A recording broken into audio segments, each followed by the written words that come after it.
Hello ചേച്ചി, നമസ്കാരം. നമസ്കാരം. ഞാൻ ഇവന്റ് മാനേജറാണ്. ഇവന്റ് മാനേജർ ആരും എനിക്കെന്താ? അല്ല, അതല്ല, പോകുന്നതിന് മുന്നേ നമുക്കൊരു വ്ളോഗൊക്കെ ചെയ്യണം കേട്ടോ.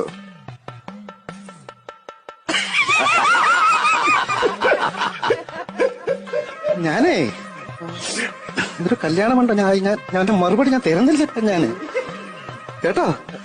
നീ സംസാരിക്കാതെ നീ എടാ, കല്യാണം കഴിഞ്ഞ് 3-ാം മാസം എന്റെ ഭർത്താവ് തട്ടിപ്പോയി കേട്ടോ.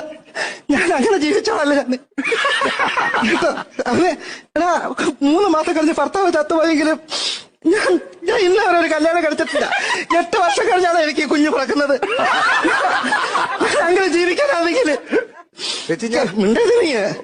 ഇത് കഴിയട്ടെ കേട്ടോ. പിന്നെ നിന്റെ പരിപാടിയൊക്കെ കാണുന്നോണ്ട് ഞാൻ നിന്നെ ഒന്നും നിങ്ങൾക്കറിയാവോ, നിങ്ങൾക്ക് ചിലപ്പോൾ മനസ്സിലാക്കി കാണത്തില്ല സാറേ. ഇവിടെ തൊപ്പി ചേരാത്ത കേരളത്തിൽ 2 പേരേ ഉള്ളൂ. ഒന്ന് ഷിക്കാരി ശംഭു